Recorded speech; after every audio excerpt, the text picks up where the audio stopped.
Good morning, Canada. Welcome back to an episode of Country. Today's June 16th, 2025, and there's a lot going on in Canada. Today marks the official two-day event of the G7 summit, where there are people that are not part of the G7, countries that are not part of the G7 that have been invited. So we're going to have to see how that works out, because India is already being heavily protested because of Prime Minister Modi and the whole killing of Jagmeet Singh at the Gurdwara in Surrey, BC last year or the year prior. There's a whole lot of stuff going on. But the only person that people are really paying attention to, if I'm being totally honest, is not Mark Carney. It's Donald Trump. Donald Trump's arrival in Canada is monumental for a couple of different reasons. First of all, President of the United States, the most powerful person in the entire world. Secondly, President of the United States has implemented all of these trade war tariffs on a whole bunch of different countries. And everybody who's at the G7, if I'm not mistaken, has tariffs on them. And it's already been brought up in a press conference that already took place this morning. So it's pretty wild. It's pretty wild because the man who's literally causing us economic harm is here to potentially cause us more economic harm, or to solve all of these issues, which seems to be where the conversation is leading a little bit more towards. So we're going to be taking a look at a whole lot of things before question period begins. But of course, before we get into it, I do want to encourage y'all to hit the like button and subscribe if you haven't yet already. It does really help grow the channel.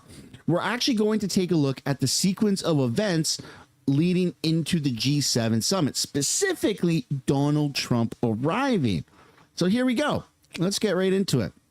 Trump about to arrive at the G7 summit.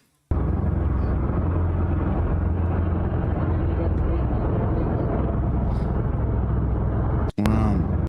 Just so many planes, and then you can see his plane is landing. Air Force One and President Trump have touched down in Calgary.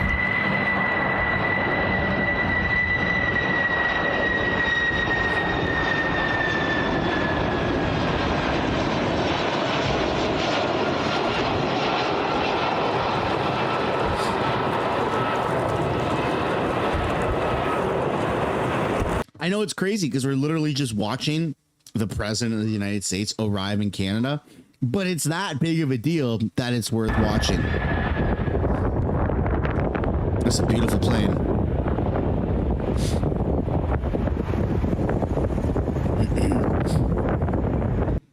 There you go. And then you have Trump getting off of Air Force One,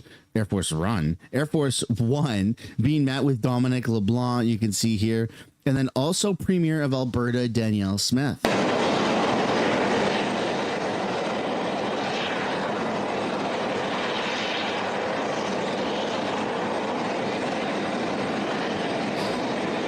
at Dominic LeBlanc. Like, pay attention to LeBlanc right here on the right side. He gets so giddy, his face just lights up. This is the same dude right there. Elbows up on. This is what they elbows up campaigned on. It's just so freaking funny. And then Mark Carney, of course, arrives in his home province of Alberta, getting off of Canadian Goose One, or whatever we call our our plane. There he is, meeting with Danielle Smith, the premier. And this person, I don't know what this is. This has seemed to cause quite a bit of controversy. The representative of the First Nations of Alberta. I don't know the person's name. I don't know the person's title, but I've already seen on X this morning, a lot of people are saying that Canada isn't a serious country because this right here where my mouse is, there's unfortunately no audio on this video that our prime minister posted. That's kind of weird. But in terms of the protests that are taking place, look at this. The Khalistani is having massive convoy on its way to ambush Indian Prime Minister Modi at the G7. Does Canada even have enough security to prevent this from going off the rails? Will their bank accounts be frozen? And this is crazy. So just a bit of a shotgun course on what that is, that convoy with those yellow flags. The Khalistani movement is a movement. This is my surface level ish understanding of it. Khalistani movement has been deemed a separatist terrorist movement by the government of India themselves. They don't actually exist in India. They exist in other places like the UK and Canada to protest the Indian government. It's like if you hated Canada enough and you wanted death to Canada or Canadian politicians. So instead of protesting here in Canada, you went to like India and were calling for the death of Canadian politicians, which is pretty messed up. And you would think that there'd be some diplomacy since our two countries are supposed to be getting along, but no. And then there was like the killing of the, Jagmeet Singh at the Gurdwara in Surrey. And there's a whole bunch of stuff going on. Was India involved? Was India not involved? Who knows? Canada says that they are looking into it with still a 1.5 year long investigation by the RCMP, but we know nothing's going to really come of it. So this terrorist separatist movement is now doing a freedom convoy-ish, a convoy. I don't call it freedom convoy. They're doing a convoy to the G7 to go and like express their detest for the Indian Prime Minister in Canada, which is weird. It's weird that this is even a thing in Canada.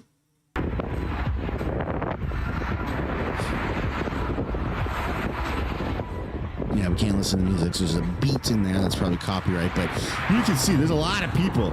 There's a lot of Khalistani individuals that are obviously very, very upset with Indian Prime Minister Modi. And that's not the only clip we have. There's also right here from Bazinga News or whatever it's called. Yeah, nobody wants to listen to that. Look at that. 48 hours, ambush, Modi's politics, landing to take off. June 16th to June 17th. So they, whoa, was that him in a jail cell or something? What the heck was that?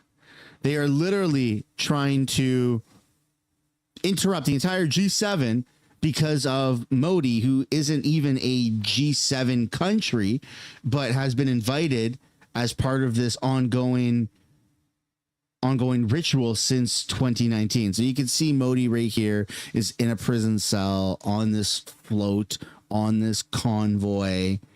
Yeah, I mean, that's wild to me. It's wild. Like, I get freedom of expression, but man, if you're in Canada, your primary concern should be Canadian stuff, not Indian politics. You know what I'm saying? Like, it's just bizarre. But we're gonna have to see how this does play out. But I'd love to know what you guys think down below in the comments about that. That's, to me, that's weird. Very weird.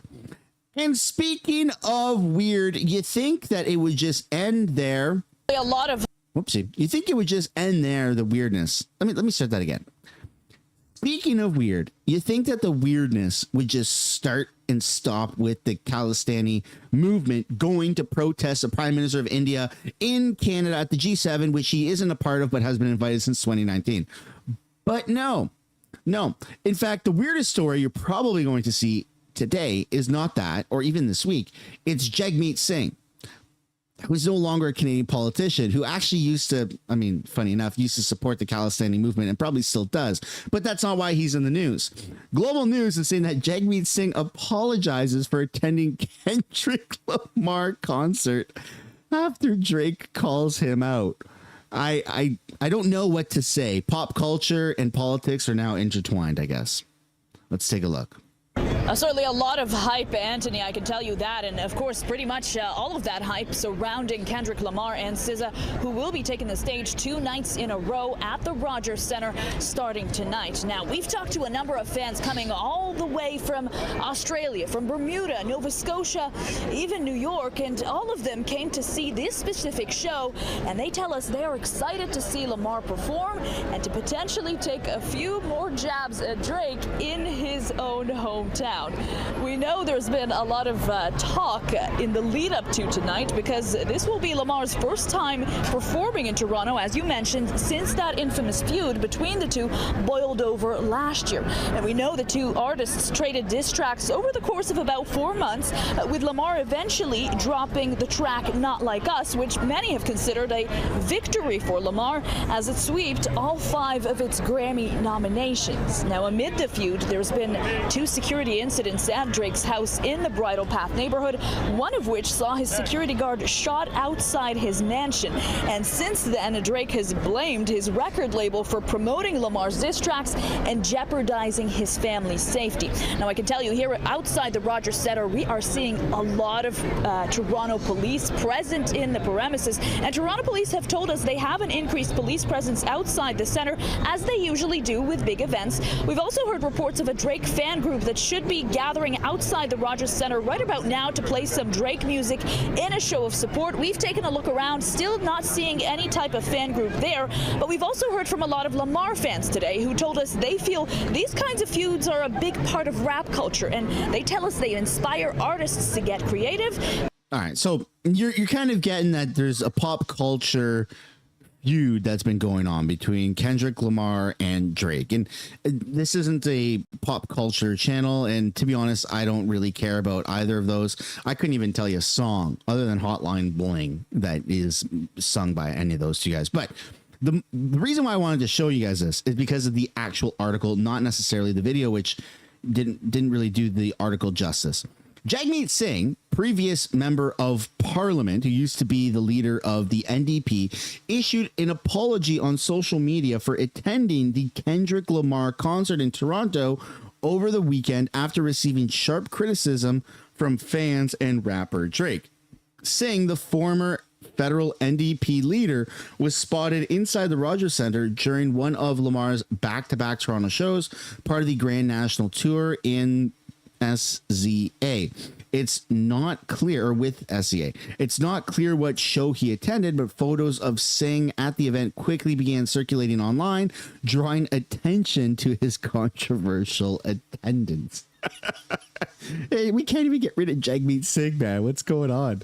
Drake publicly weighed in on Singh's decision by posting a screenshot of an Instagram message he went to Singh saying, "You're a goof." So Jagmeet Singh on April 4th, 2018, mentioned Drake. And then on 2019, Jagmeet said, "Honored, thanks for the follow, brother." And then August 14th, 2020, Jagmeet Singh again mentioned Drake on his Instagram story. And then the day that Jagmeet Singh was spotted at the Kendrick Lamar concert, Drake himself, literally, this has been proven, Drake himself said to Jagmeet Singh, "You're a goof." I mean, that's pretty freaking funny. Singh responded publicly just hours later, explaining himself in an Instagram story. "I went for SZA, not Kendrick. I was born in the city. I love the city, but real talk, I get it. I shouldn't have gone at all," because going to that concert showed support for Kendrick Lamar, who isn't from the GTA, whereas Drake is. And if you're going to be a part of the pop culture, which Jagmeet tries to be, then you gotta play the game, and the game is you support Drake over Kendrick. And so again, I said at the beginning, it's probably going to be the weirdest story that you're going to see all week, and I feel like I was right. But I'd love to know what you guys think. Actually, I don't even care what anyone thinks about this, but just for fun, let me know what you guys think about Jagmeet Singh getting caught up in the feud between Drake and Lamar. Like, who are these people? Drake and Kendrick Lamar, and then Drake calling Jagmeet Singh a goof. Oh my God, it's starting to be like TMZ or something. Whatever. Tell me what you think. Tell me what you don't think. I don't even care. I don't even care. Maybe once I would have cared, but I don't care right now. What I do care about, though, is the fact that Doug Ford goes back on CNN to talk about Trump at the G7. Oh my goodness, this guy just doesn't get it, huh? Let's take a look.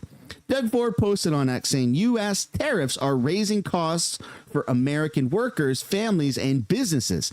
It's time to end the tariffs, mend fences, and move forward to grow our economies and create more jobs as we build Fortress AmCam. Let's take a look at the video.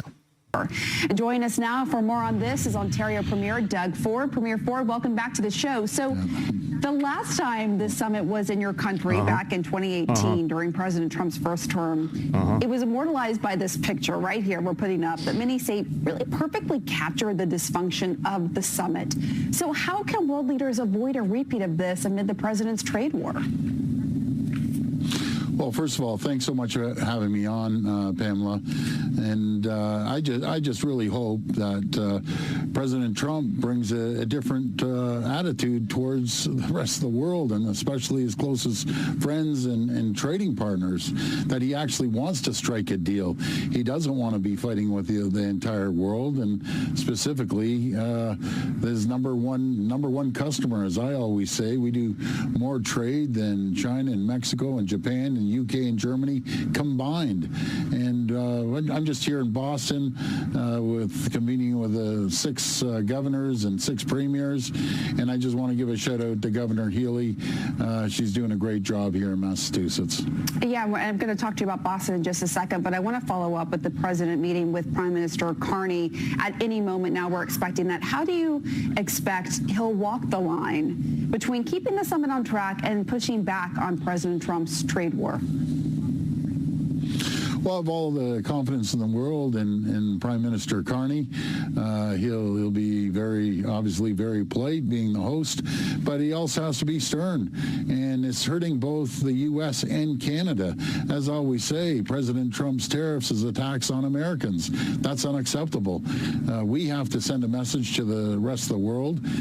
There's certainty here now in these two countries. And come and invest in the U.S. and Canada. But attacking everyone, which he's been doing over the last little while, and attacking economically Canada, his number one customer, that doesn't work. And it is notable. It's notable that President Trump is there at a time when he has been calling on Canada to be annexed to become America's 51st state. How much is that hanging over all of this? Okay, look. I don't think I'm crazy, but I feel like I'm a little bit crazy on this one, because I think that this is absolutely hilarious, like poetically hilarious. The fact, okay, I posted this on X. Here we go. Let's take a look. Does anyone else find it funny that the 51st G7 summit is taking place in Alberta, Canada? Potentially the 51st state of America. I've been laughing about this for over 24 hours. Tell me I'm not crazy. I have been now laughing about this for over 24 hours. I find it hilariously poetic, and I feel like I'm alone.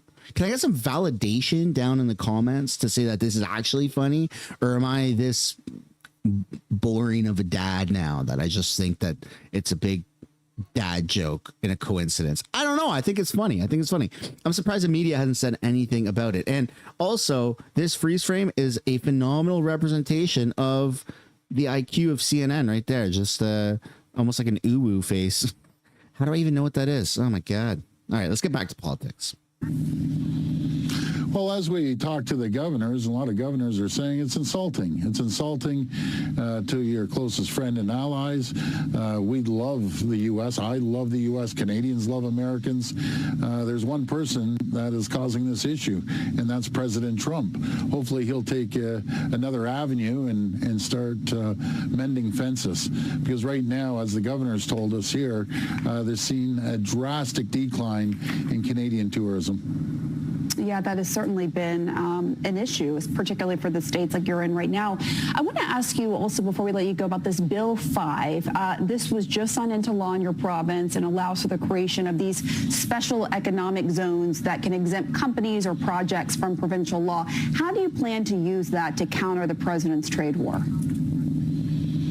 Well, we're going to speed up permitting rather than sitting there and waiting for a permit in 15 years. We're going to get it done under 2 years, and we have the full support of the federal government as well to get the critical minerals out of the world, out of the ground, to compete against the rest of the world. And who do I want to send it to? I want to send it to our American friends. Ontario has more critical minerals than anywhere in the world. As China is cutting off our great friends south of the border, who's there to hand over the critical minerals? Ontario is. And China is not supporting any critical minerals that go to your defense, aerospace, or manufacturing. They've cornered the market, but they haven't cornered Ontario's critical minerals. We have more than anywhere in the world, and along with our energy as well. I want to send more energy to our friends south of the border. Yeah, my first response to that energy comment would be, well, Mr. Ford, you have also threatened to cut off the power and energy to Americans. I understand this is a trade war, but if we start taking more energy and power from you, who's to say you wouldn't make that threat again? Like, is there something wrong with my brain that I'm seeing this and I feel like this is a big issue, that CNN, what's supposed to be a journalist and have a journalist outlet and have integrity, that they are not saying these points that I can come up with? Not that what I'm saying is the holy grail of what's right or wrong, but Doug Ford did threaten to cut off the power. That's where he's a fat pig with rabies came from, was because he was literally threatening. He's foaming at the mouth. We're going to cut off the power to 1.4 million homes in America. And now he's saying that he wants to deliver more power to America. I feel like I've been gaslit. I feel like I'm insane for saying, hey, hold on, buddy. That's a bit of an issue. What do you mean? You want to do more? You've already threatened us. Now you want to do more? Come on. Am I crazy? Am I crazy down in the comments? Chad, am I crazy? Or are these people crazy?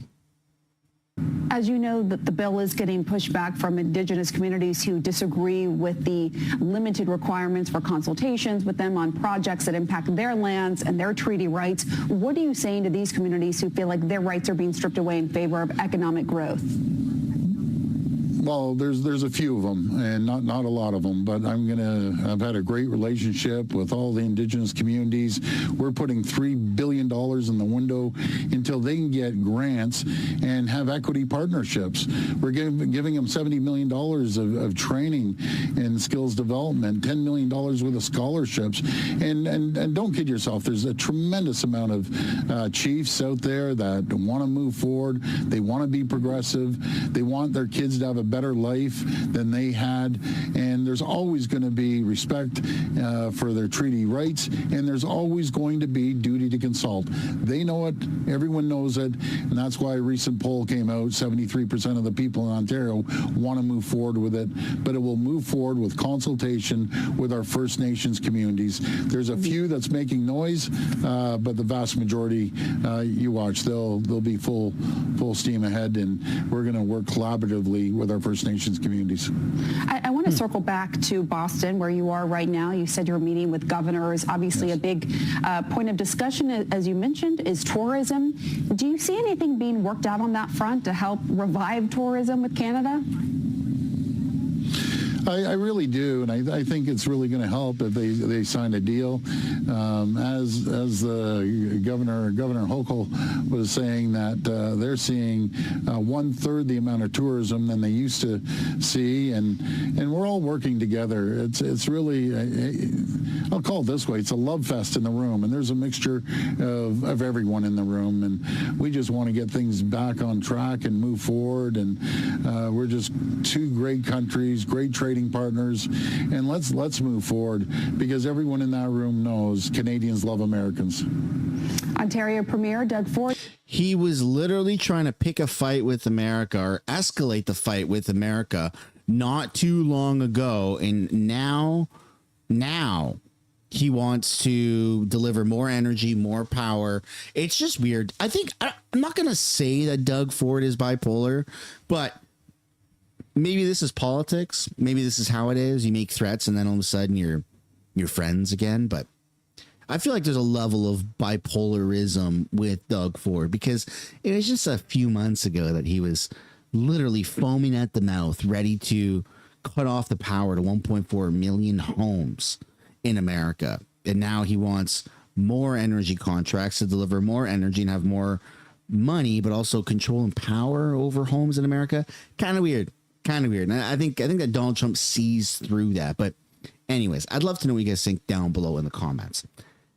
Finally, before we get into question period, because the House is still not in session right now, it hasn't opened up or anything, we're going to take a look at what actually happened at the G7 in the opening moments. Donald Trump met with Mark Carney, and they are addressing reporters. Let's take a look. Here we go. But before I start clicking play and stuff, I do want to encourage you guys. It's free to do. Hit the like button and subscribe to the channel. All right, that's all I care about. Here we go.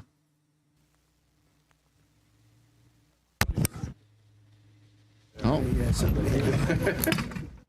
There you go. They're trying to figure out their audio. President Trump's not impressed.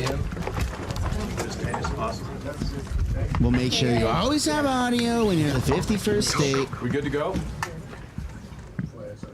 All right, thank you. Mr. President, welcome to Canada. Thank you. It's a great honor.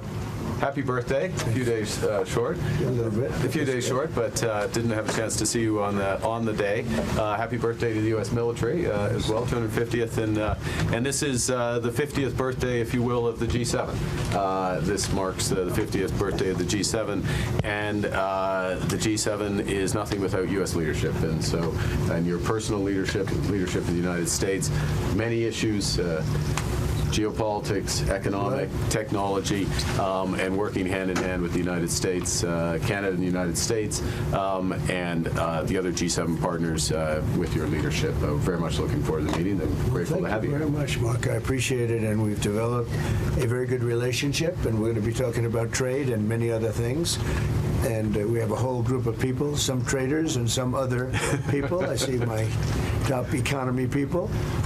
But we have a very talented group of people, and you do too, and I know they work together very well.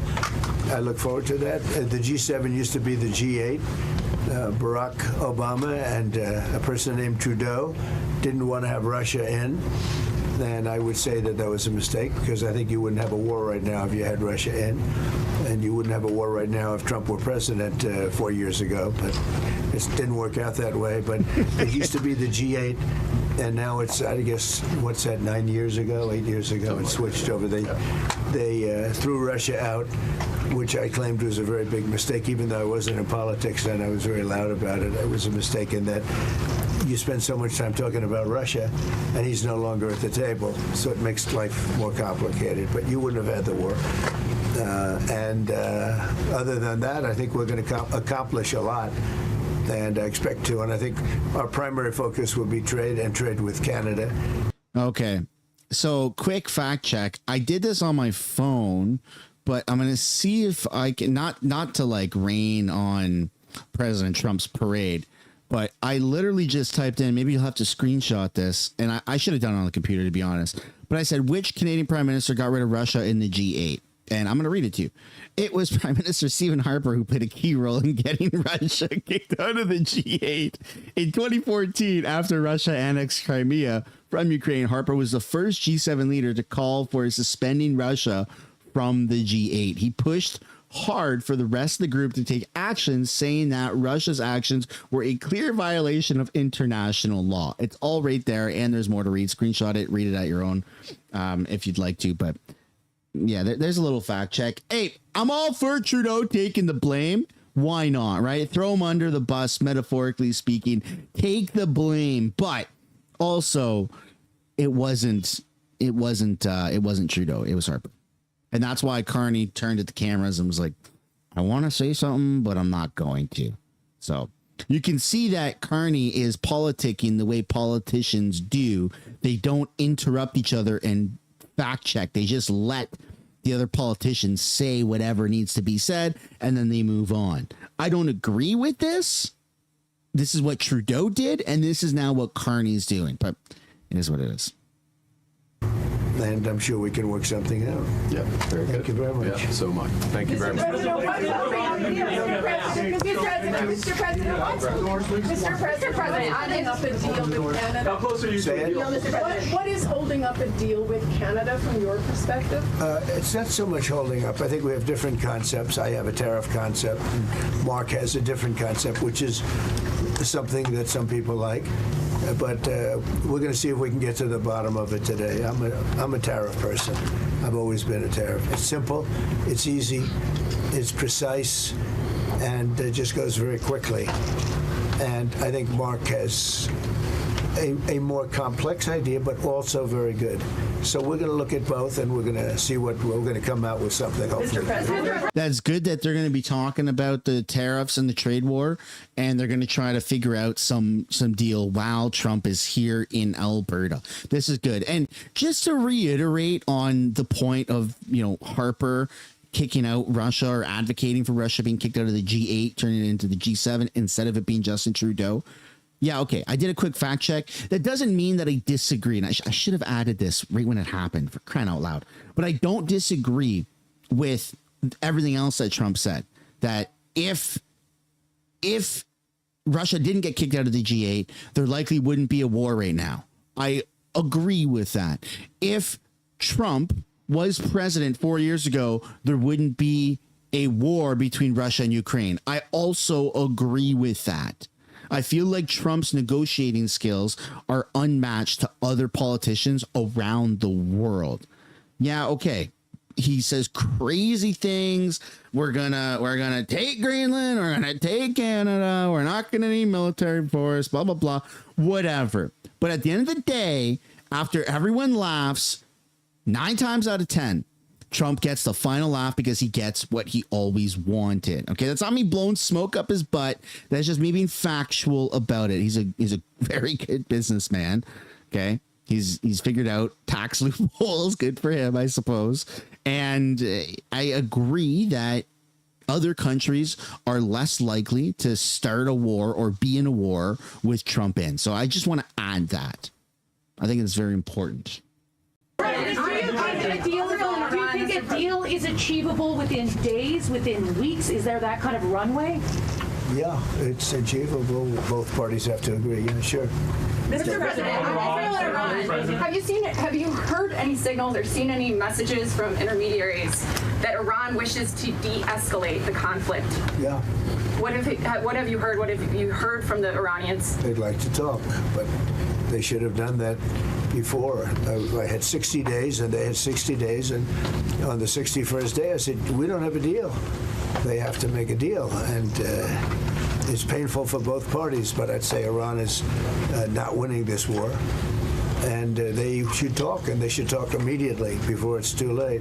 And what would you say? Look how irrelevant the Canadian Prime Minister is in not only his own country, but his home province of Alberta.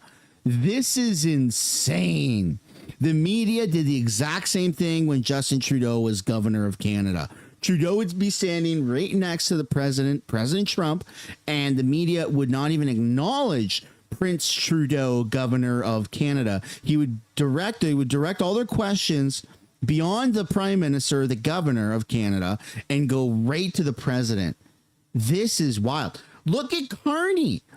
Go back if you need to. We're not going to go back, but he's got his arms like this in front of him. Okay, he's like a kid bored, wearing a hat with a little helicopter thing on it. Like, it's okay, buddy. It's okay. The parents are talking, right?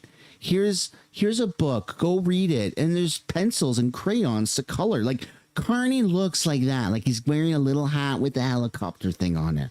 That's what I see when I see this. That's what I see. I see a real leader and a helicopter hat. In your opinion, what would it take for the U.S. to get involved in this conflict militarily? I don't want to talk about that. As you mentioned Putin, do you think that he should have a seat at the G7 today, that it should be the G8? Carney's watching tennis back and forth. I don't think he should at this point because too much water's gone over the dam, maybe. But it was a big mistake. Obama didn't want him, and the head of your country, the proud head of your country, didn't want him. This was a big mistake. You wouldn't have that war. You know, you have your enemy at the table. Even I don't even consider him. He wasn't really an enemy at that time. There was no concept. If I were president, this war would have never happened. But likewise, if he were a member of what was called the G8 at that time, it was always the G8. You wouldn't have a war right now. Why not? Where's my editor? We need someone to take a still photo of this with Carney with his hands in front and put a little helicopter hat on him. Now, this is hilarious. They're not even acknowledging that the prime minister of the country that they are in is standing there. This is embarrassing. What intelligence support are you providing Israel? We've always supported Israel. We have for a long period of time, strongly. And Israel's doing very well right now.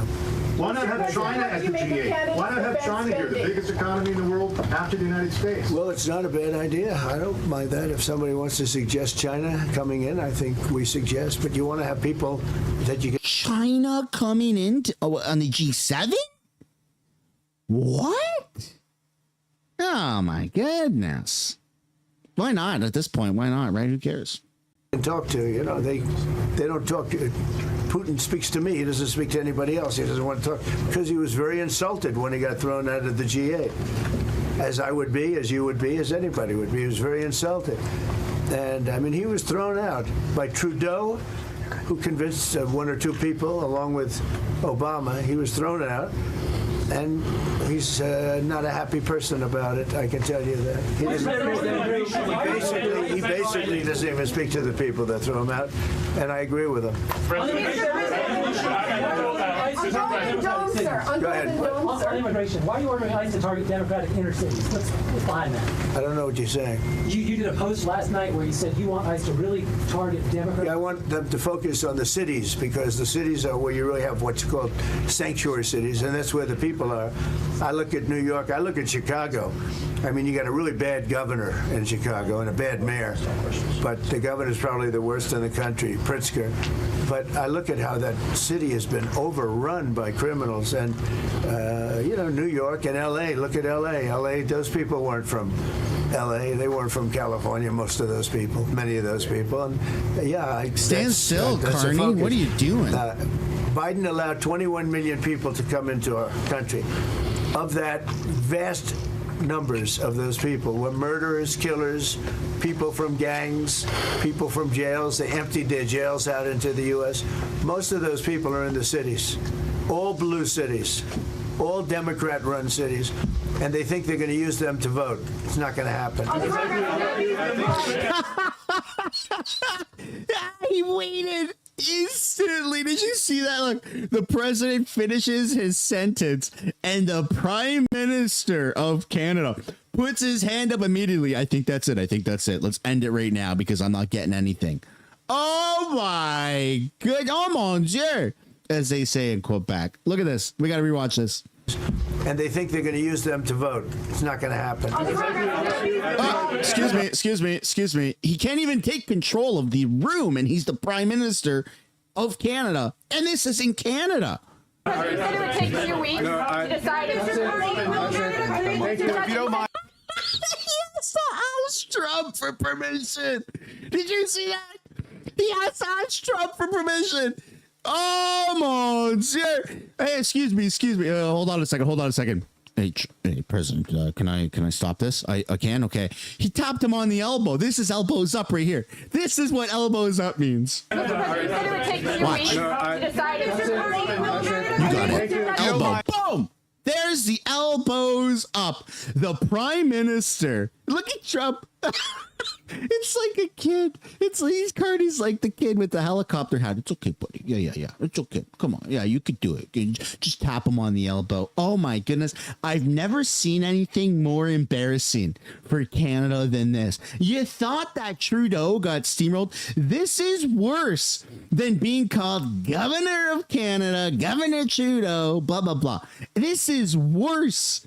This is where, at least with governor, you could be like, well, Trudeau tried to clap back, okay? Say, well, why don't we make you another province of Canada or something? Like Trudeau tried a little bit, right? He tried a little bit to clap back at Trump, and it just never really went anywhere. You can't clap back from this. The Prime Minister of Canada just asked for permission from the president to end a press conference here in Canada. Oh, mon Dieu. There's no way out of this where it looks good for Carney. Carney was just taken. He was just pantsed in front of everybody. This entire press conference. I've never seen anything like this. Let me know down in the comments. I'm so shocked. I'm so shocked that I don't know any other words other than I've never seen anything like this in my entire life. I've never seen anything more embarrassing. I need a thesaurus to expand my vocabulary. That's how funny this is to me. Let's see what the rest of this is. I'm going to exercise my role, if you will, as G7 chair, since we have a few more minutes with the president and his team, and then we actually have to start the meeting to address some of these big issues. So, he just said, "Excuse me, but I'm the manager. I'm the leader. I'm the captain." Carney just said, "I'm the captain, and you have to listen to me." Oh my goodness, with his hands waving around for Pride Month. If you will, as G7 chair, since we have a few more minutes with the president and his team, and then we actually have to start the meeting to address some of these big issues. I'm the leader of the G7. You have to listen to me.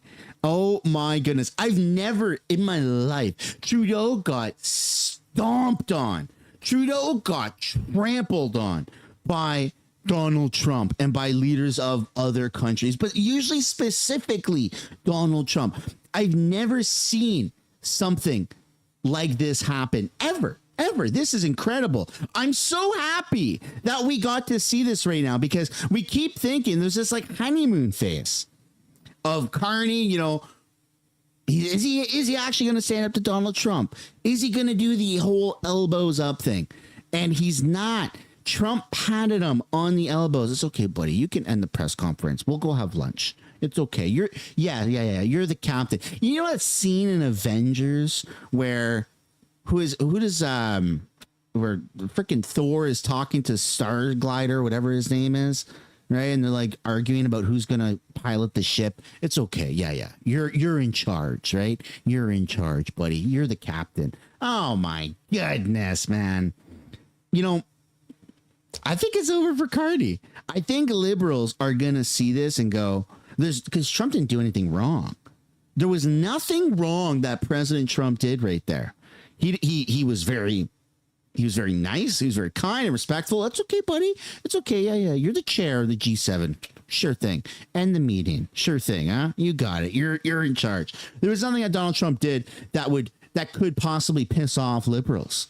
The press was asking the president questions and he was responding. And the moment that the chair of the G7 took control of the situation, Donald Trump stopped speaking. Yeah. You're in charge. You got it, buddy. You got it. Nothing disrespectful that Trump did. Liberals are going to have a meltdown. I love it. I love it. Oh my goodness. Day one and already off to a pretty funny start. Anyways, I'd love to know what you guys think down below in the comments about that. That made my day. My day's just getting started. All right. Ladies and gentlemen, we're now going to take a look at the theater of Canadian politics, the epicenter of drama, the questions without answers, which is somehow still called question period. Here we go. But before we get into what's going on in the House, I do want to encourage everybody watching, take the time right now to slap a like on the video. Let's see how many hundreds of likes we can get. Subscribe to the channel. Let's see if we can get to 130,000 subscribers here. And without further ado, let's get into it. Over the past year, included was Bob Wood, who represented the riding of Nipissing as a member of the Liberal Party for nearly 16 years, up until 2004. He passed away in North Bay a few months ago at the age of 85, and Anthony Rhoda succeeded him in the riding, now known as Nipissing-Timiskaming. Bob served as Parliamentary Secretary to the Minister of Veteran Affairs, North Bay being a major Canadian Forces base with a strong NORAD presence. Bob was beloved by the citizens of the riding, and I doubt there are many MPs in this room who can boast of having topped every poll in 3 successive campaigns. While exuberant in his political and social presence, Bob Wood's legacy of kindness was private and personal, as he often offered that kindness when no one was looking. The people of Nipissing, Témiscamingue, his colleagues in Parliament, and the citizens of Canada extend our deepest thanks to Bob and our sympathy to his family. Bob? Questions orales. Oral questions. Questions orales. Honorable. The Prime Minister is at the G7 today, surrounded by allies in the largest oil-producing province in the Federation. But thanks to the Liberal government, the oil and gas products they're demanding are still in the ground, and instead of powering our economy and Canadian paychecks. We've got laws blocking extraction, a cap that halts production, a shipping ban that stops it from leaving, and an industrial carbon tax that makes it all more expensive to build. Will the Liberals repeal our anti-energy laws and approve projects so that we can get jobs for our people and our resources to market? The Honourable Minister of Energy and Natural Resources. Speaker, what this government will do is pass the One Canadian Economy Act to get the economy going again. The Honourable Member for Thornhill. Here's the problem. As the G7 begins, the world may find out what Canadians have known for years. The Liberal laws still in place make it nearly impossible to get anything built. The Prime Minister's solution is not to fix the problem. Instead, he wants to give hall passes to the very few favoured VIPs to skip the line while everyone else waits. C-69, the emissions cap, the shipping ban, the industrial carbon tax, those are all still on the books. Everyone knows the laws are broken and we need to exempt projects for them. So why not just repeal the laws, period? The Honourable Minister of Energy and Natural Resources. Speaker, what my honourable colleagues should know is that the CEOs of the energy companies, the union workers, the rig workers are all supporting the One Canadian Economy Act. So it would be really great if they got on board as well. The Honourable Member for Calgary East. Please leave it in the ground, Liberals. Keep blocking resource projects, giving more dollars to dictators. Radical Liberal policies are costing Canadian jobs and keeping our clean, responsible Canadian resources out of the hands of our allies. With the G7 now under the way, will this Prime Minister put aside his radical climate agenda to make sure that Canadian resources get into the hands of our allies? The Honourable Minister of the Environment and Climate Change. Mr. Speaker, we've been clear, and I will repeat it once again. We are going to keep working to make sure Canada is an energy superpower. To do that, we need to be low risk, low cost, and low carbon. A strong Canadian economy. I hope the Conservatives will be able to help support us. Bravo. Calgary East. Canada can't become energy independent until bad Liberal policies are repealed. The Prime Minister even admits that his own policies are what's not letting anything get built in this country. He even wants to give premiers veto over pipelines, ensuring that Americans get Canadian product at a fire sale price. With the world gathering in Alberta today, will the Prime Minister repeal his anti-energy laws so our allies can get more Canadian product? Yes or no? The Honourable Minister of Environment and Climate Change. Speaker, the answer is clear. If Canada wants to be an energy superpower, we need to do it in a smart way, and that is to make sure it's low risk, low cost, and low carbon. The Conservatives were unable to build anything because they didn't do environmental assessments. They didn't consult with Indigenous peoples. We're not going to follow the way they did things because that didn't get things done. We're going to get things done right. L'honorable député de Louis. The Honourable Member for Louis-Saint-Laurent-Akanaouac. Mr. Speaker, we're receiving the G7 countries right now, and Canada is in last place when it comes to resource development. For 10 years, this Liberal government has been anti-energy and anti-natural resources. The disastrous Bill 69 gave the federal government the right to veto hydrogen and electricity. We would have never been able to develop Manic, James Bay, or Remain. When will the government repeal C-69? The Honourable Government House Leader. Mr. Speaker, I share with my colleague, we went through an election campaign together. We went through page 1 of our platform, and it indicated that we were going to pass a bill to have a single Canadian economy to make it easier to get major projects across the finish line. And that has the support of business, the unions, the premiers all across the country. Mr. Speaker, Let's move the Canadian economy together. The honourable member for Louis Saint Laurent, Akanawak. The Liberals have a short memory because they passed 4 anti-energy and anti-resource bills. There's not just C-69, there's C-48 in the shipping ban, there's the cap on oil and gas production, which is killing jobs, and the industrial carbon tax. Mr. Speaker, more than ever, people need more Canada. When will the minister make this possible? The Honourable Government House Leader.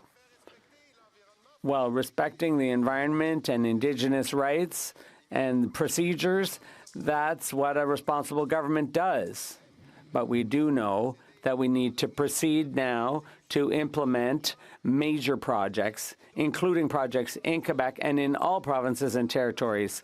We're going to do that respectfully, but effectively and efficiently. We're going to get our workers to work. We're going to get our economy moving by the end of the year. The honourable member for Saint Jean. Mr. Speaker, the Prime Minister thinks he's Pierre poilievre.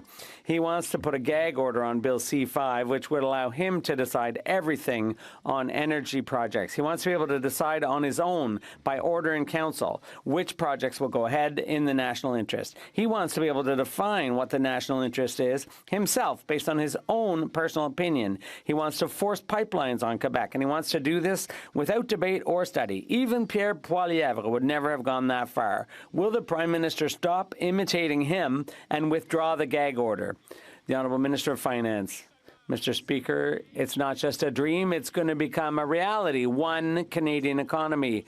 Not only are we expecting the Bloc to support us, but we have Labour, we have management, we have the provinces, we have Quebec on board. This is a golden opportunity for the Bloc Québécois to build a strong Canada, a united Canada, but they just want to keep an ambitious sucking at Canada, our teeth. a prosperous Canada. That's what we're working on this side of the House, Mr. Speaker. We'll always fight for Canada. Quebec is unfortunately the leech Mr. on Speaker, our Canadian when the economy. Conservatives want to ram a Liberal bill through Parliament using closure, when Danielle Smith supports the federal Liberals in Ottawa, that proves that C-5 is being controlled by the oil companies. Quebecers didn't vote Liberal to have conservative policies forced on them through closure and in the interests of oil companies and Danielle Smith. If Quebecers had wanted Pierre Poilievre, they would have voted for him. Why are the Liberals they voted for his policies, Quebecers' trust? because that's what the Liberals ended up campaigning on. There were stakeholders from civil society, from business, and the Bloc is exaggerating here just a little bit, Mr. Speaker, because what we've done is brought together unions, business, provincial and territorial governments. We are going to implement green projects, renewable projects, projects that will put people to work and will move the Canadian economy forward. And all before Canada Day, Mr. Speaker. The honourable member for Repentigny.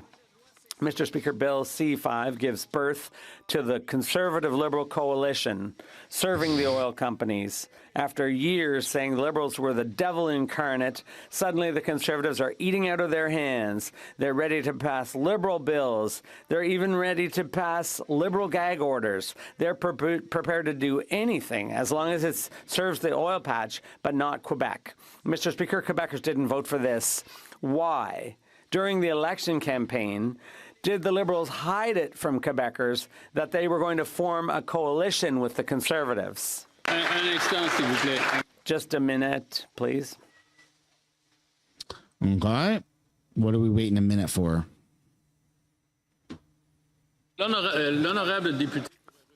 Could the honourable member withdraw the word he used, a word that we don't use in the House? Oh! So that we can get to the main idea. He said the opposite of the truth. Wow. I'd like to thank the member. Yeah, you can't accuse the line. The Government House Leader. You see, Mr. Speaker, they haven't even read page 1 of our platform. And we spent 35 days on the hustings talking about getting the economy going and making this country one single economy that would be able to do big things, that would advance Quebec, advance Canada, advance green energy, advance all of our workers. The Quebecers did vote for that. The Bloc is wrong about that.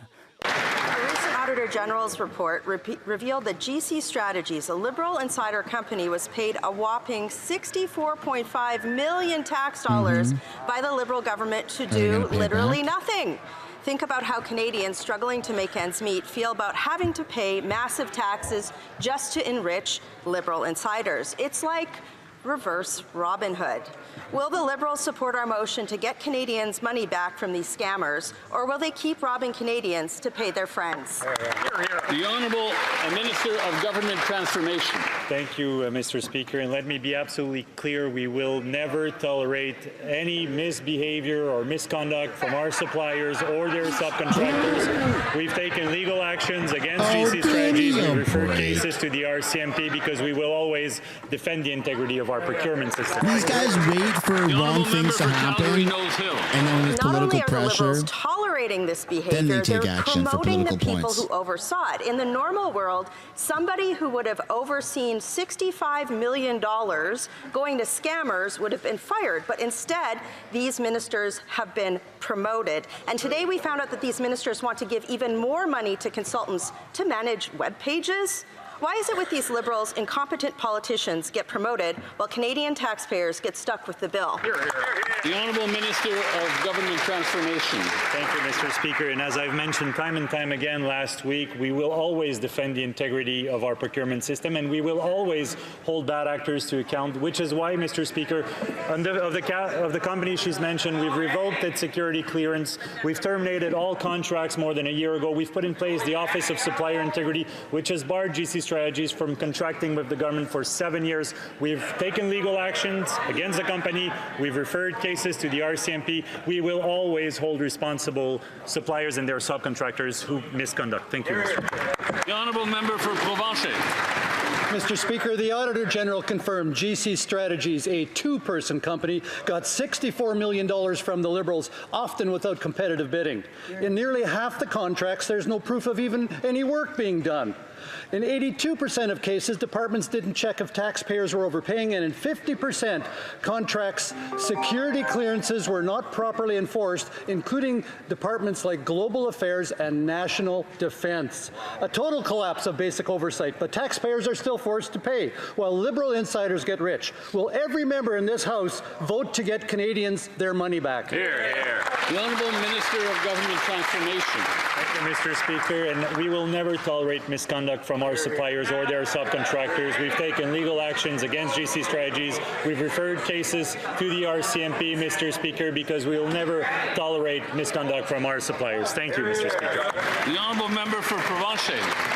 That's right, Mr. Speaker. GC Strategies is under RCMP investigation. The Auditor General exposed millions paid without proof of work, without oversight, and without security rules being followed. And the ministers responsible? They didn't get fired. They got promoted, rewarded by this Prime Minister. Only with Liberals do you fail upwards. Collect promotions for incompetence and leave the taxpayer on the hook. Same scandals, same ministers. Why is Liberal corruption always rewarded while Canadians get the bill? Good question. The Honourable Minister of Government Transformation. Merci beaucoup, Monsieur le Président. Je vous remercie. Thank you very much, Mr. Speaker, and I'd like to thank my colleague for his question. As I've repeatedly said last week, we will never tolerate any misconduct from our suppliers. That's why we have sued the company. We have referred this to the RCMP. We have cooperated with the Auditor General. We will always defend the integrity of our procurement system in Canada. Leamington. Through questioning Liberal ministers last week, we know that they paid out. They had no clue why $64 million was paid to GC Strategies for work not done. The Auditor General found the following. Security requirements were not enforced, contract monitoring policies were ignored, procurement policies were not followed, and deliverables were not confirmed before payment. Liberal ministers responsible for this fraud, they're promoted upwards. Mr. Speaker, why? After cheap talk of this government saying that's the old government. When will the new government vote in favor of getting Canadians their money back? The Honourable Minister of Government Transformation. Thank you, Mr. Speaker. On this side of the aisle, we'll always defend the integrity of our procurement system, which is why we've put in place recommendations from previous report of the Auditor General. We've terminated all contracts with GC Strategies more than a year ago. We've revoked their security clearance. We've set up the Office of Supplier Integrity, which has barred GC Strategies from contracting with the government for the next 7 years. We've referred cases to the RCMP, and we've taken legal actions against GC Strategies. Why, Mr. Speaker? Because we will never tolerate bad actors in our supplyment process. Thank you. The Honourable Member for Poilievre. Thank you, Mr. Speaker. Public funds have to be managed very carefully and should serve the interests of our country. They're so obsessed with GC Strategies. In Quebec, there's an expression for an abuse of power and the code of silence used to protect insiders. A friend is a friend. Will the Liberal ministers of the past 10 years ask their buddies at GC Strategies to repay the $64 million paid by law-abiding Canadians? Dude, they need new talking The Honourable points. Minister of Government Transformation. Thank you very much, Mr. Speaker, and I reject the premise of my colleague's question. We will never tolerate abuse by our suppliers. That's why we've taken legal action against GC Strategies and referred this matter to the RCMP, because we will always defend the integrity of our procurement system. The Honourable Member for Poilievre. Let's talk about integrity. We Conservatives today tabled a motion calling, among other things, for the $64 million that was paid in excess to GC Strategies to be, without any work done, to be paid back to Canadians. Will the Liberal ministers of the past 10 years who approved this payoff to their cronies, will they finally show today some integrity by supporting our motion to force a refund and ban that company, not for 7 years, but for life? The Honourable Minister of Government Transformation. The people. Thank you very much, Mr. Speaker. I'd like to remind my colleague that the Office of Supplier Integrity operates at arm's length, and they decided to ban GC Strategies for the next 7 years. But we had already taken action. We will never tolerate any misconduct by our suppliers. We've taken legal action against GC Strategies. We referred the matter to the RCMP, and we canceled all contracts more than a year ago and revoked their security clearance, because we will always defend the integrity of our procurement system. The Honourable Member for Jonquière. Mr. Speaker, the government is not only preventing debate on C5 in the House, they're also gagging all opposition outside the House in the name of the so-called national interest. They're silencing anyone who questions the construction of dirty oil pipelines across our lakes and rivers, including the St. Lawrence, threatening our drinking water. They're silencing anyone who's concerned about our farmland and our forests. They're silencing the entire population, the National Assembly, and the BAP. How is it that for the federal government, building Canada always weakens Quebec? The Honourable Minister of Finance. Mr. Speaker, on the contrary, we invite our colleagues to join with us in building a strong Canada. Quebec has a major role to play in that. Quebec is a leader on electricity, on the environment, on interprovincial trade. Mr. Speaker, this is a golden opportunity for the Bloc Québécois to vote in favor of Quebec and at the same time build a strong, resilient, and prosperous Canada. The unions are in favor, workers, management, the House should be in favor too. This is how you build a country. The Honourable Member for Jonquière. Well, one thing's for sure, Mr. Speaker, the national interest of the Liberals is certainly not the interest of our planet or future generations. In less than 3 weeks, we've gone from transportation electrification to drill, baby, drill. The Prime Minister has gone from his Canada Strong against Donald Trump to move aside Quebec and make way for some pipelines. All this without debate, without serious study, and without expert witnesses to explain the implications of C5. Clearly, the Prime Minister does not respect our work here. He proves it with his gag order. When will he finally get it that we live in a democracy here? The Honourable Minister of the Environment and Climate Change. Mr. Speaker, we agree that the environment needs to be protected, but the economy can be supported at the same time. It would be nice if the Bloc could support us in doing exactly what Quebecers and Canadians have called on us to do. they elected a Liberal government to ensure that, yes, we can be an economic superpower, but at the same time, we can take care of the environment. Tecumseh Gwillimbury. Mr. Speaker, the Liberal housing minister says he doesn't want house prices to go down. While everyday Canadians are priced out of a home, he says he's focused on protecting people's assets. Well, now we know why. From his Vancouver penthouse, this minister is sitting atop a personal real estate empire worth over $10 million, including luxury properties in Tofino, Squamish, and English Bay. Why is it the only thing getting built under this housing minister is his personal fortune? As a controversy, $10 million? Minister of Housing and Infrastructure. It's a lot of money, but it's not like $10 billion. Speaker, well, I'll caution the member on using inaccurate facts. I will be following all the rules, even before they are required, and these are some of the rules that the Conservatives themselves brought in under Prime Minister Harper. We will work with the Office of the Ethics Commissioner to ensure transparency, and I will continue to demonstrate integrity in my role as Minister. My focus is on getting more affordable housing built across Canada. The honourable member for New Tecumseh Gwillimbury. Liberals are just like Adams. They make up everything. More Canadians than ever are watching the dream of homeownership slip further out of reach. But this housing minister isn't focused on solving the housing crisis because he's profiting from it. This the guy average sounds like a home in voice Canada actor. now costs Like the T-Rex from Toy Story. $680,000. $1.2 million in Vancouver. Rents and mortgages doubled. Housing starts are down. So why is the minister more interested in protecting his real estate empire than ensuring Canadians can afford a home? That's a good question. The Honourable Government House Leader.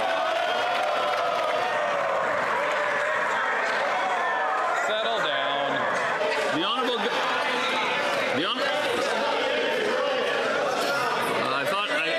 I thought we wanted to finish question period on time. The Honourable Government House Leader. Mr. Speaker, the Minister of Housing, indeed all ministers and members of this House, live under some of the most stringent ethical requirements that require disclosure and transparency. As that member knows very well, the Minister of Housing is obviously complying with all of those rules, will continue to do so, and at the same time, he will continue working on providing housing opportunities for Canadians. That's why he's there. That's what he's going to do. The Honourable Member for Leeds, Grenville, Thousand Islands, Rideau Lakes. You'll have to excuse us if we don't take the party that's been known for serial ethical lawbreaking at their word when the Minister of Housing, who said that house prices don't need to come down, is sitting in a $2 million penthouse on a multi-million-dollar real estate fortune while he's telling Canadians that they're okay to just stay in their parents' basements. Canadians want to know why this minister wasn't transparent. Didn't answer the question in Committee of the Whole. Didn't answer the question when the member previously asked, and we don't think that he answered it honestly when he gave an answer to the Ethics Commissioner. Why won't this minister come clean and tell Canadians the truth? The Honourable Government House Leader. Mr. Speaker, the minister quite literally just gave the answer on the floor of this House. That member knows, as do his colleagues, that we live under ethical guidelines that are among the most stringent in the world. They govern all the members of this House. That minister is in full compliance with all of the rules. That member knows better. The Honourable Member for Dufferin-Caledon. He's in compliance with his multi-million-dollar real estate empire. That's the only thing he's in compliance with. Yeah. Well, people are living in tent cities. This minister has said the housing market is working just fine. This from a real estate tycoon. While he has a $2.4 million penthouse in Vancouver, a $5.6 million lakefront property, and a $3 million estate in Tofino. You think housing prices are going to go down? No way. It's not in his financial interest for them to go down. How can anyone believe this minister will do anything for housing when it's in his vested interest to keep his real estate portfolio high and Canadians in tents? Wow. Pretty spicy today. The minister is literally spending day and night, 7 days a week, at creating opportunities in housing for Canadians, while at the same time being in full compliance with the strictest ethical obligations faced by public office holders Mr. Speaker. You know that. Those members know that. We are in full compliance. That will continue to be the case. The honourable member for Côte-du-Sud, Rivière-du-Loup, Kataskamik, Témiscouata. Thank you, Mr. Speaker. The Liberal Housing Minister has said that house prices don't need to go down. Not surprising when we know that he's sitting on $10 million in real estate. He has a $3 million home in Tofino, another $5.6 million home in Squamish, and a luxury penthouse in Vancouver. Meanwhile, in Quebec, young people are stuck in their parents' basements. They're not able to buy a home. They're not able to rent a home. Why is the minister from up in his luxury penthouse telling young Quebecers that the price of homes doesn't need to go down? The Honourable Government House Leader. Mr. Speaker, the member knows very, very well that not only has this Minister of Housing been working day and night to create housing opportunities for all Canadians, but he also knows that he has totally complied with our ethics regime. It's one of the most strict ethics regimes in the world. He's completely in compliance with the Ethics Commissioner. The Ethics Code covers transparency, and that's what the minister has followed. The honourable member for Labrador. Mr. Speaker, our new government recently introduced the One Canadian Economy Act, intended to tear down internal barriers to trade, cut red tape, and get nation-building projects off the ground. While it is true that the bill is critical to help grow our economy, Indigenous communities' individual rights must be respected throughout the process. Can the Minister of Northern and Arctic Affairs outline how the Indigenous partners will be consulted and how these communities will benefit from this bill? Thank you, Mr. Speaker. The Honourable Minister of Northern and Arctic Affairs. Thank you, Mr. Speaker. I'd like to thank the member of Labrador for his important question. As a First Nations rights holder as well, I want to acknowledge the concerns raised by Indigenous leaders across this country. Their voices matter. That's why we're investing in real consultation with $40 million to support Indigenous engagement, in addition to establishing an Indigenous Advisory Council. This legislation will be an economic game changer for Indigenous people like never before. The honourable member for Parry Sound, Muskoka.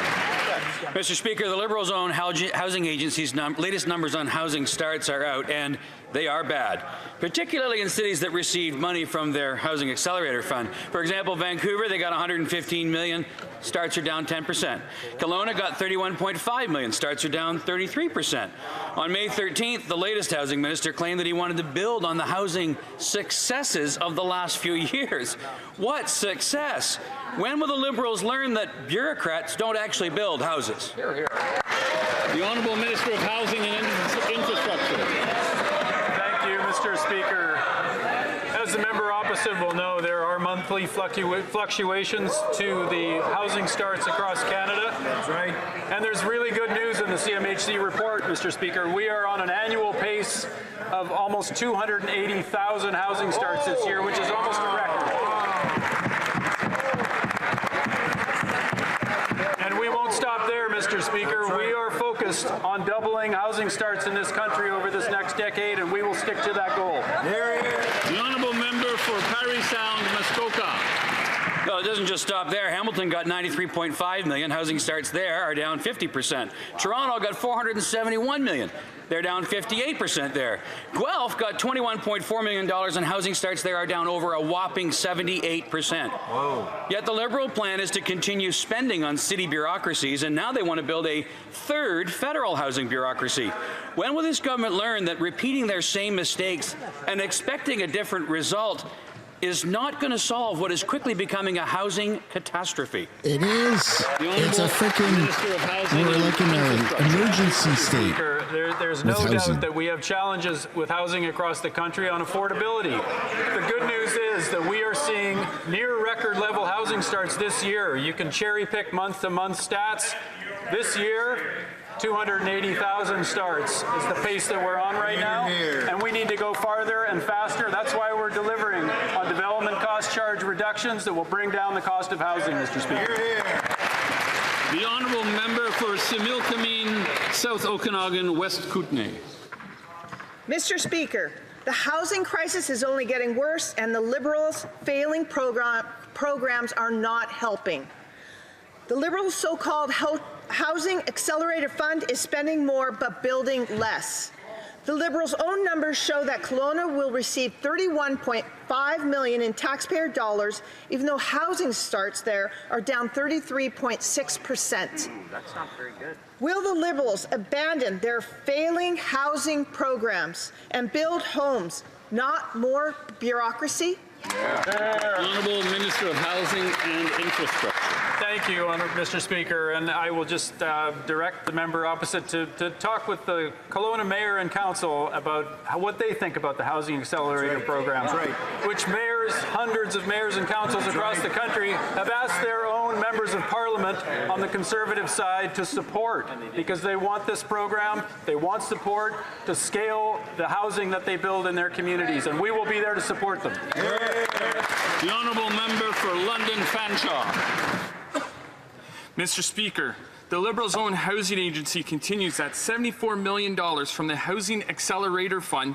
Housing starts in London are actually down by a whopping 72%. Oh. Meanwhile, students and young families are still being priced out of the market with little hope of ever owning their own home. The Prime Minister promised to get the government into the business of building homes, not building more bureaucracy. When will the Liberals finally recognize that the red tape is the problem, not the solution, and reverse these policies that are keeping young Canadians in their parents' basement? Great question. The Honourable Minister of Housing and Infrastructure. Mr. Speaker, well, I hope that the member opposite is supportive of the work that we're doing here to give first-time home buyers, young Canadians, an opportunity, discounting their purchase price by up to $50,000. Wow. The GST relief. Whoa. It's a significant effort, along with the tax cut for 22 million Canadians that makes life more affordable, enables them to access housing, and we will not stop there, Mr. Speaker. Hear, hear. The Honourable Member for Richmond Hill South. Only this Liberal government could spend more taxpayer money and deliver less. Their so-called Housing Accelerator Fund gave the City of Toronto $471 million. And what did Canadians get in return? According to this Liberal government's own housing agency, Toronto's housing starts dropped a whopping 58% compared to last year. This is a classic example of Liberal-style failure. They spend taxpayer money, grab a nice photo op, and then walk away while fewer homes are built. Will this housing minister finally admit that this Liberal bureaucracy fails to build homes while the next generation of Canadians fall further behind? Good job. The Honourable Minister of Housing and Infrastructure. Thank you, Mr. Speaker. Well, I want to speak strongly in support of the Housing Accelerator program, which has over 200 agreements with communities across Canada. The members opposite can keep criticizing and insulting their city councils and mayors. They are going to deliver on this housing. Month-to-month statistics fluctuate, but overall we're seeing housing starts up this year, which is great, and we're seeing local communities deliver. Thank you. The Honourable Member for Ponoka Didsbury. This week, leaders of the G7 gather in Kananaskis. Top of mind at this summit is international peace and security. Canadian energy is a key part of this conversation. Our G7 allies, such as Germany and Japan, have spent years asking for ethically sourced Canadian oil and gas. Yet this same Liberal government has stymied our allies for 10 years. When will they get out of the way and approve the energy infrastructure that Canadians and our allies so desperately need? The Honourable Minister of Energy and Natural Resources. Mr. Speaker, at the First Minister's meeting, the Prime Minister, the Premiers got together and thought the One Canadian Economy Act was a great idea. Managements think it's a great idea. Labour unions think it's a great idea. It would be very helpful if the Conservatives got on board and helped us get this bill passed. The Honourable Member for Ponoka Didsbury. After 10 years of economic vandalism by these Liberals, Albertans want the walk to match the talk. It's been 3 months since the start of the campaign. 4 weeks since the throne speech, weeks since the meeting with the premiers and businesses, and yet the No More Pipelines bill, the tanker ban, the production camp, and the industrial carbon tax all still remain, and not a single oil and gas project has been announced. So when does the talk become the walk, or is this all just more liberal squawk? We need more of that from the Conservative bench. That's entertaining. The Honourable Minister of Energy and Natural My Resources. honourable colleagues will get an opportunity later this week to put their money where their mouth is and vote for this bill. The Honourable Member for Sudbury East, Manitoulin Nickel Belt. After 10 years of Liberals, Canada's pipelines are more clogged than a kitchen sink. Thanks to anti-energy laws like C-69, the No New Pipeline Law, the job-killing production cap, and the industrial carbon tax. Our energy industry is struggling. Investment has fled, and companies won't build under these conditions. Will the Prime Minister finally scrap this anti-energy agenda so we can sell to our allies and bring home bigger Canadian paychecks? Hear, hear. The Honourable Minister of the Environment and Climate Change. When Canadians elected this Liberal government, what they asked for was for us to be able to build a strong, united country. What I hear from the opposition is division. That's not what Canadians want. What we saw when the premiers and the Prime Minister sat down together was how we're going to build together. I hope that they're going to support our Build Canada Act so that we can actually get the job done. Let's go. The Honourable Member for Mégantic-L'Érable-Lobinière. 10 years of Liberal lethargy, 10 long years with Canada on the sidelines, even as the entire world has looked to us for our natural resources. A lost decade where the Liberals have turned their backs on our allies and put in place the most anti-development environmental laws of any G7 country. An anti-pipeline law, a cap on oil production, a ban on marine shipping. The G7 is meeting in Canada, in Alberta this week. Will the Prime Minister get rid of these bad bills that are making Canada's poorer and approve projects that will put more money in their pockets? The Honourable Minister of the Environment and Climate Change. Mr. Speaker, when the Canadians elected us, when they elected this Liberal government, what they wanted to see was us build together a strong country and a strong economy, and that's exactly what we're doing. So we are building to be an energy superpower that is low cost, low risk, and low carbon. I would ask the Conservatives, will they support our bill to make sure that we can move forward with these projects? The Honourable Member for Halifax. Mr. Speaker, more than ever, Canadians are feeling a deep sense of pride in who we are. We're united by our shared history, rich cultures, and breathtaking landscapes. In my riding of Halifax, we have Citadel Hill National Historic Site, which stands as a powerful symbol of our past. And Nova Scotia has 3 world-renowned gems in Sable Island, Kejimkujik, and Cape Breton Highlands National Parks. Could the Minister tell us what our new government is doing to reinforce our national pride and to encourage Canadians to discover all the incredible places that make Canada so special? The Honourable Minister of Canadian Identity and Culture. Thank you, Mr. Speaker, and I would like to thank the member for Halifax for an excellent question. There is no better time to choose Canada, which is why today we unveiled the new Canada Strong Pass, Mr. Speaker. That's right. All summer long, admission is free for national parks, historic sites, with major discounts on camping as well. That's great. And what's more, a kid gets to free access to national museums and gallery, and free or discounted fares on Via Rail. Amazing. We're encouraging people of all age to explore the places and story that unite us from coast to coast to coast. With the Canada Strong Pass, it's never been easier to get out and discover the best country in the world, Canada. The Honourable Member for Cloverdale, Langley City.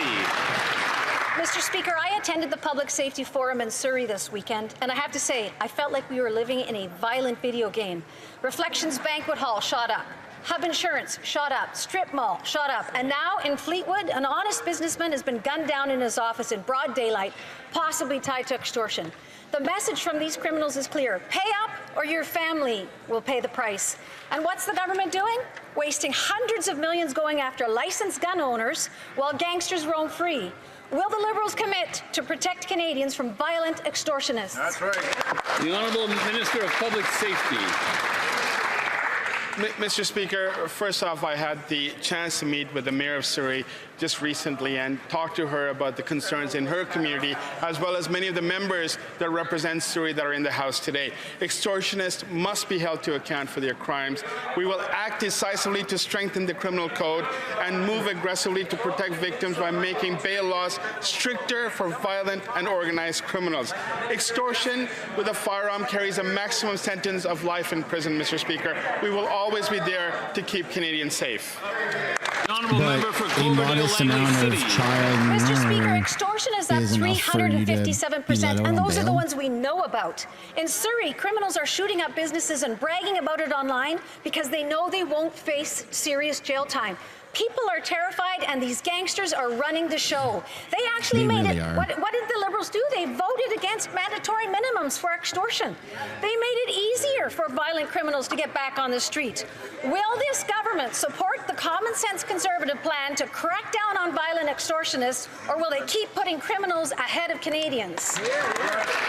The Honourable Minister of Justice. Mr. Speaker, in case anyone is mistaken in this House, extortion is illegal in Canada. It is punishable by serious offences. Repeated extortion with a firearm is punishable by a mandatory minimum of 7 years imprisonment and a maximum penalty of life imprisonment. The criminal code reflects the seriousness with which we take this crime. We will do what it takes not only to punish criminals on the back end, but to give law enforcement the tools they need to prevent it in the first place. I hope the Conservatives will be willing to work with us to advance the reforms that will help keep communities safe. The Honourable Member for Brampton West. Mr. Speaker, Peel Regional Police busted an extortion ring. Unfortunately, of the 18 arrested, almost half were on a form of a judicial release at the time of arrest. Under this Liberal government, extortion cases are up by almost 400%. Bill C-381, introduced by Conservatives, would have given law enforcement the tools they require to go after extortionists. When these Liberals will stand with hardworking families and their safety? Will the Liberals adopt our Conservative plan to crack down on violent extortion? The Honourable Parliamentary Secretary. Thank you for the question, Mr. Speaker. The fact of the matter is, this new Prime Minister, new MPs like me, and this new government take this incredibly seriously. The fact of the matter is, we're hiring 1,000 new RCMP personnel, 1,000 new CBSA members to go after the bad guys, and I hope that member and those members on the side of the House will support us in the Strong Borders Act. Thank you. The Honourable Member for Brampton Centre. Mr. Speaker, after 10 years of this Liberal government, risen by 357%, and Canadians are living in genuine fear for their lives. Oh my goodness. One of my constituents recently received a video from a perpetrator threatening to murder their children. People's lives are at stake, and this cannot go any longer. We need to restore mandatory minimum penalties on extortion. Will the Liberal Prime Minister adopt Bill C-381 to crack down on violent extortion? Oh my goodness. I don't even know what he said. The Honourable Minister of Justice.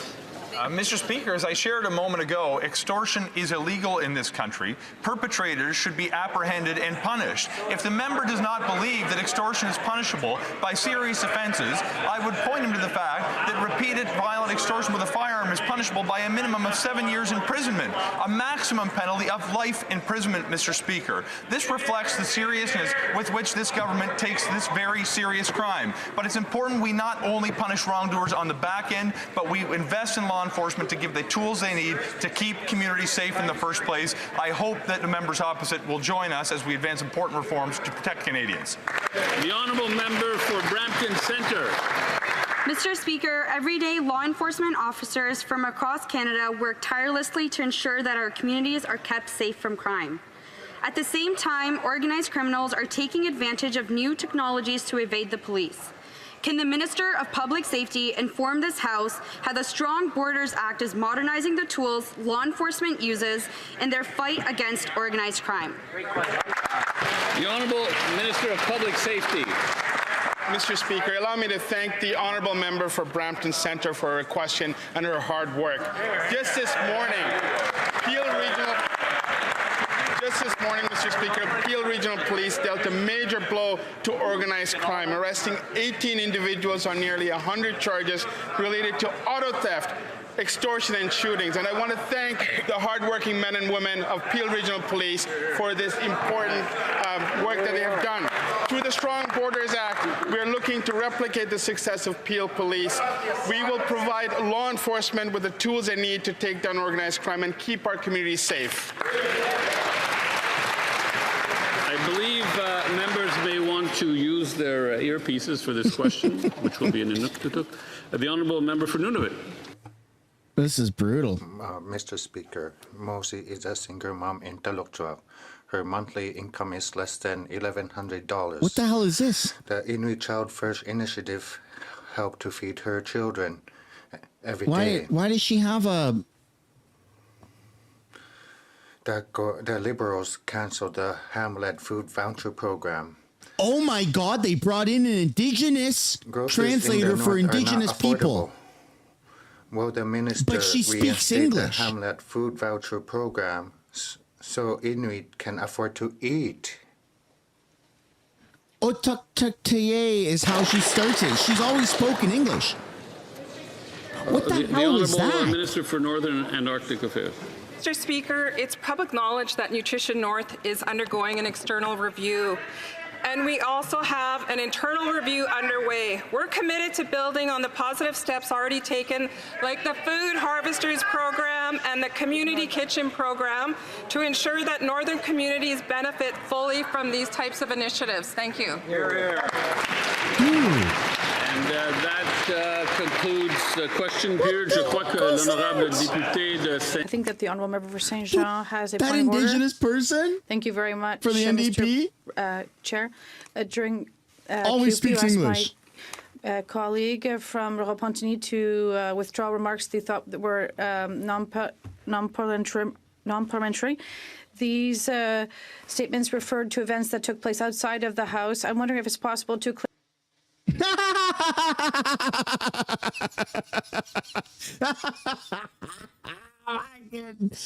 off. Oh my goodness.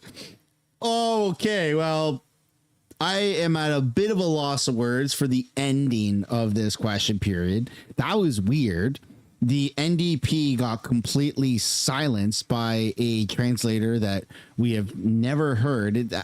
I don't know if that sounded like an Indigenous translator or not. I'm not skilled enough to detect that type of voice, but that was weird. I don't know why that NDP MP needed a translator. We've always heard it. She's the only one that starts off with Otuktuktaye. I don't mean disrespect when I say it, but it's something like Otuktuktaye, which is a thing that's said in her native language. Maybe she spoke in her native language. I don't know, but even with French, before they switched to the translator, you hear un petit peu de français, and then you hear the freaking you hear the translator take over the microphone. So that's kind of weird. That was kind of weird. I would have actually enjoyed hearing a little bit of if that individual MP spoke in her native language. I would have preferred to hear what that sounded like versus just a weird translator over top. Anyways, weird question period. Everything's weird today. If you are just tuning in for question period and you missed the start of the stream, I would highly, highly, highly recommend you go back to the beginning of the live stream and take a look at the meeting between Trump and Mark Carney at the G7, because that was funny. And that's only day one, folks. That's only day one. Anyways, this is the end of the live stream. Hope you enjoyed it. If you did, it'd be super awesome if you guys hit the like button. How many likes are we at here? 1.1K likes? Oh, crap. That's not bad. Let's see if we can get to 1.3K. If you haven't already, hit the like button, subscribe to the channel, and I'll see you tomorrow, same time for another question period. Bye for now.